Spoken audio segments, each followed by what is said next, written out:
Hello friends, இந்தியாவுக்கும் இங்கிலாந்துக்கும் இடையான 2வது டெஸ்ட் மேட்ச்சில் இந்தியா பார்த்தீங்க அப்படின்னா 106 ரன்கள் வித்தியாசத்தில் ரொம்ப அபாரமாக ஜெயிச்சிருக்காங்க.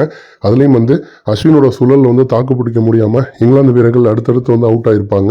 ஃபர்ஸ்ட் இன்னிங்ஸில் ஒரு விக்கெட் கூட எடுக்காத அஸ்வின் செகண்ட் இன்னிங்ஸில் பார்த்தீங்கன்னா 3 முக்கியமான விக்கெட்ஸ் கைப்பற்றி இருப்பார். இந்த 2வது டெஸ்ட் மேட்ச்சில் ஃபர்ஸ்ட் இன்னிங்ஸில் இந்தியா 396 அடிச்சிருப்பாங்க. இந்தியா செஞ்ச நல்ல விஷயமே ஃபர்ஸ்ட் இன்னிங்ஸில் நல்லா ஸ்கோர் பண்ணதான். அடுத்த இங்கிலாந்து ஃபர்ஸ்ட் இன்னிங்ஸில் 253 ரன்னுக்கு ஆல் அவுட் ஆயிருப்பாங்க. திரும்ப இந்தியா செகண்ட் இன்னிங்ஸில் 255 ரன் மட்டும்தான் எடுத்திருப்பாங்க.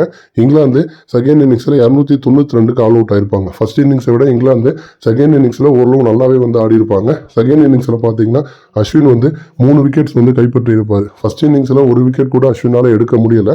பட் செகண்ட் இன்னிங்ஸில் 3 முக்கியமான விக்கெட்டு. செகண்ட் இன்னிங்ஸில் ஃபர்ஸ்ட் விக்கெட்டு அஸ்வினுக்கு தான் விழுந்திருக்கும். பென் டக்கெட்டை அஸ்வின் அவுட் ஆக்கியிருப்பார்.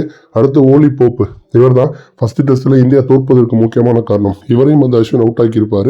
அடுத்து பார்த்தீங்கன்னா ஜோ ரூட், இவரும் அஸ்வின் ஓவரில் தான் அவுட் ஆகிருப்பார். அப்போ 3 முக்கியமான விக்கெட் எடுத்து இந்தியனை ஜெயிப்பதற்கு அஸ்வின் முக்கியமான ஒரு காரணமாக இருந்திருப்பார். அதே மாதிரி பும்ராவும் பார்த்தீங்கன்னா அவருடைய பங்குக்கு தாக்குதல் நடத்தியிருப்பார்.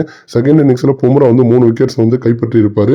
ஃபர்ஸ்ட் டெஸ்ட்டில் தோத்ததுக்கு பதிலடி கொடுக்கும் விதமாக செகண்ட் டெஸ்ட்டில் பார்த்தீங்கன்னா இந்தியா சம மாசா அதுவும் 4வது நாள்லேயே ஜெயிச்சிருக்காங்க.